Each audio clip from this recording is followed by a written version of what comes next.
प्रश्नावली 14.2 के अंतर्गत हम सर्व समीकरणों के प्रयोग द्वारा गुणनखंड करना सीखेंगे। आपने इससे पहले अध्याय में ठीक है सर्व समीकरणों के बारे में पढ़ा है। बीजी व्यंजक और सर्व समीकरणों वाले पाठ में सर्व समीकरण आपने पढ़ी हैं।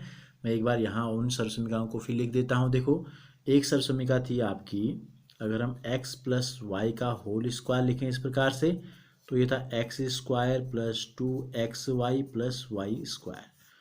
x माइनस वाई का होल स्क्वायर अगर था तो ये x square minus 2xy plus y square हो जाता था। अगर एक कोष्टक में x प्लस वाई और दूसरे में x माइनस वाई हो तो ये हो जाता था x square minus y square. और एक सर्व समीकरण थी, ये चार सर्व समीकरण आपने पढ़ी हैं बीजी व्यंजक और सर्व समीकरणों वाले अध्याय में। ठीक है, x प्लस ए और x प्लस बी अगर था तो ये हो जाता था x square plus a plus b into x plus a into b.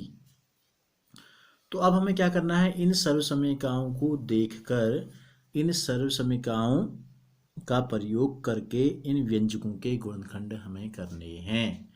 तो हम आते हैं इसके पहले प्रश्न में। पहला जो प्रश्न हमको दिया गया है, ए की घात 2 धन 8 ए धन 16। देखो, हमें करना क्या होता है, जो ये सर्व समीकरण हैं इनके हमें दाएं पक्ष को देखना है। ठीक है, तो देखो कितने पद हैं इसमें, 1 2 3। अभी तक हमने जितनी भी सर्व समीकरण लिखी उसमें 1 2 3, पहले में दूसरे में भी 1 2 3, तीसरे में केवल 2 थे। तो इसका मतलब ये जब गुणनखंड होंगे इसमें तीसरी सर्व समीकरण नहीं लगेगी। चौथे में भी 3 है। ठीक है, अब दूसरे वाले में बीच में ऋण है लेकिन यहाँ बीच में धन है, तो बीच दूसरी वाली सर्व समीकरण भी प्रयोग में नहीं आएगी। तो दूसरे नंबर और तीसरे नंबर की सर्व समीकरणों से ये प्रश्न हल नहीं होगा। अब बची कितने, पहली सर्व समीकरण और चौथी सर्व समीकरण। इसमें भी 3 पद हैं और इसमें भी 3 पद हैं। अब हमको ये देखना है कि तीसरी जो चौथी जो सर्व समीकरण है इसका पहला पद तो वर्ग में है लेकिन अंतिम वाला पद इसका वर्ग में नहीं है, जबकि पहली वाली सर्व समीकरण का पहला और तीसरा दोनों पद जो है स्क्वायर में है। ठीक है, तो हमको पहचानना है कि अगर स्क्वायर में होंगे तो पहली सर्व समीकरण लगी और अगर स्क्वायर में नहीं होंगे तो चौथी सर्व समीकरण का हम प्रयोग करेंगे। तो ये देखो, ए की घात 2, ये तो ए की घात 2 है, जहाँ एक्स की घात 2 है यहाँ ए की घात 2 है, यानी कि एक्स के स्थान पर क्या है, यहाँ एक्स के स्थान पर ए है। ठीक है, प्लस को अभी हम बीच वाले को ऐसे ही रहने देते हैं। तीसरे पद को देखते हैं, क्या ये 16 जो है किसी संख्या की घात 2 के बराबर होता है, बिल्कुल होता है। किसकी, 4 की घात 2, यानी कि 4 गुणा 4 16। यानी कि जहां पर y है, y के स्थान पर क्या है, इसमें y के स्थान पर यहाँ 4 है, तो बीच में क्या होता है, 2xy का मतलब होता है 2 गुणा x गुणा y। तो 2 गुणा x, x के स्थान पर a आ गया और y के स्थान पे आ गया 4। गुणा करके देखो इतना ही आ रहा है, नहीं आ रहा, 4 दूनी 8 a, बिल्कुल वही आ रहा है। तो हमने तुलना की x square plus 2xy plus y की घात 2 से, तो हमको x का मान a पता चल गया, y का मान हमें 4 पता चल गया। तो इस सर्व समीकरण का यूज हम करते हैं, क्या लिखते थे हम इसको लिखते थे x प्लस वाई का होल स्क्वायर। तो इसलिए हम क्या लिखेंगे, हम लिखेंगे a की घात 2 8a धन 4 की घात 2 को हम लिख देंगे x प्लस वाई, यानी कि a प्लस 4 का होल स्क्वायर। तो ये हो गए इसके गुणनखंड, कैसे, सर्व समीकरणों के प्रयोग के द्वारा। अब हम आते हैं दूसरी सर्व समीकरण में या दूसरे व्यंजक में आते हैं। तो ये दिया है p की घात 2 ऋण 10p धन 25। देखो 3 पद हैं इसमें भी, तो तीसरी सर्व समीकरण तो लगेगी नहीं जिसमें केवल 2 पद हैं और बीच में ऋण है। इन 4 की 4 सर्व समीकरणों में केवल एक सर्व समीकरण ऐसी है दूसरे नंबर की जिसके बीच में ऋण आ रहा है, तो हो सकता है यही सर्व समीकरण से इसके गुणनखंड हो जाए। बस हमें क्या देखना है, इसका पहला पद भी वर्ग में है और तीसरा पद भी वर्ग में है। क्या इसका भी पहला और तीसरा पद वर्ग में है या नहीं है।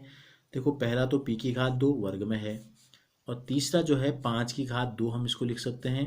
तो ये हो जाएगा 2 गुणा p गुणा 5, यानी कि 5 दूनी 10p, यानी कि इसको अगर हम इस प्रकार से लिख दें 2xy धन y की घात 2, तो क्या प्राप्त हो रहा है, हमको प्राप्त हो रहा है कि x के स्थान पर यहाँ p है और y के स्थान पर यहाँ 5 है। तो x और y का मान पता चल गया, तो हमारे गुणनखंड हो गए। p स्क्वायर ऋण 10p धन 25 का जो मान होगा ये हो जाएगा x माइनस वाई का होल स्क्वायर। दूसरी सर्व समीकरण लगेगी ये वाली, तो x के स्थान पर p है minus y, p x y की जगह पर 5 है का होल स्क्वायर। तो ये हो गई इसके गुणनखंड सर्व समीकरणों के द्वारा।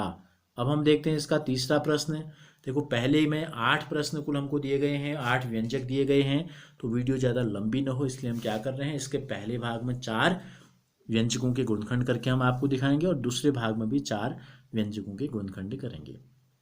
इस वीडियो को अंत तक जरूर देखिए क्योंकि हम सारी सर्वसमीकाओं का यूज करना आपको बताएंगे और आपको अगर ये वीडियो समझ में आ रही है, अच्छी लग रही है तो इसे लाइक कीजिए और कमेंट भी ज़रूर कीजिए और हमसे जुड़कर रोज़ नई वीडियो प्राप्त करने के लिए चैनल को सब्सक्राइब भी कीजिए।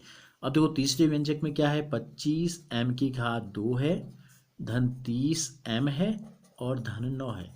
फिर देखो क्या है, तीनों में प्लस आ गया, 3 पद हैं तो ये वाली सर्वसमीका तो लगेगी नहीं। अब या तो पहली वाली लग सकती है, चौथी वाली लग सकती है। चौथी वाली उस कंडीशन में लगेगी जब लास्ट वाला पद जो है वर्ग में न होकर 2 संख्याओं के गुणनफल के बराबर होगा और बीच वाला पद उन्हीं 2 संख्याओं के योगफल के बराबर होगा। यहाँ पर देखो हम इसको 3 की घात 2 लिख सकते हैं, 3 3 9, और इसको 5 50 25, 5m की घात 2 लिख सकते हैं। अब क्या 30m इन दोनों के गुणनफल के बराबर है, देखो इनके दुगने के बराबर 2 गुणा 5m गुणा 3 अगर हम कर दें तो 5 दूनी 10, 10 3 30, तो बिल्कुल वही फॉर्मूला हमारा बन रहा है। ये x square 2xy plus y square के रूप का आ रहा है, जहाँ x के स्थान पर 5m है और जहाँ y के स्थान पर 3 है। तो इस प्रकार से इसके जो गुणनखंड हो जाएंगे सर्वसमीकाओं के प्रयोग के द्वारा, ये हो जाएगा हमारा x प्लस वाई, एक्स की जगह पर 5m और y की जगह पर 3 का होल स्क्वायर। अब हम आते हैं, चौथा जो व्यंजक हमको दिया गया है यह है 49y की घात 2 धन 84yz धन 36z की घात 2। देखो इसमें भी 3 पद हैं और तीनों जो हैं धन में हैं और ऐसा लग रहा है कि इसका पहला और तीसरा दोनों पद जो हैं वो वर्ग में हैं। तो अभी तक हमने पहले में और तीसरे में पहली सर्वसमीका का प्रयोग किया था और दूसरे में हमने दूसरी सर्वसमीका का प्रयोग किया था। इसमें प्लस में है तो पहली सर्वसमीका लगेगी। पहले हम देख लेते हैं, देखो ये 7 की घात 2 होता है, 7y को अगर हम 7y से गुणा करें तो हम इसको लिखते हैं 7y की घात 2, ठीक है, प्लस इसी प्रकार 6z को जब 6z से गुणा करेंगे तो इसका मतलब क्या है, 6z की घात 2। तो पहला पद भी वर्ग में है, दूसरा तीसरा पद भी वर्ग में है।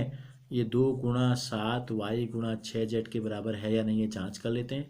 7 दूनी 14, 4 छक 84, बिल्कुल वही है। तो किस फॉर्म में है, ये x square 2xy plus y square के रूप के हैं। तो जहाँ x का मान कितना है, 7y है x के स्थान पर, y के स्थान पे कितना है, 6z है। तो इस प्रकार से जो इसके गुणनखंड हो जाएंगे 49y square plus 84yz plus 36z की घात 2 के, ये हो जाएंगे x प्लस वाई का होल स्क्वायर। x के स्थान पर है 7y और y के स्थान पर है 6z, तो ये हो गई इसके गुणनखंड। तो इस प्रकार से बीजी सर्वसमीकाओं जिनका अध्ययन आपने इससे पहले के अध्यायों में किया है, उन सर्वसमीकाओं के प्रयोग के द्वारा भी हम गुणनखंड कर सकते हैं। और कैसे कर सकते हैं ये आपने अभी देखा और आगे भी हम देखेंगे।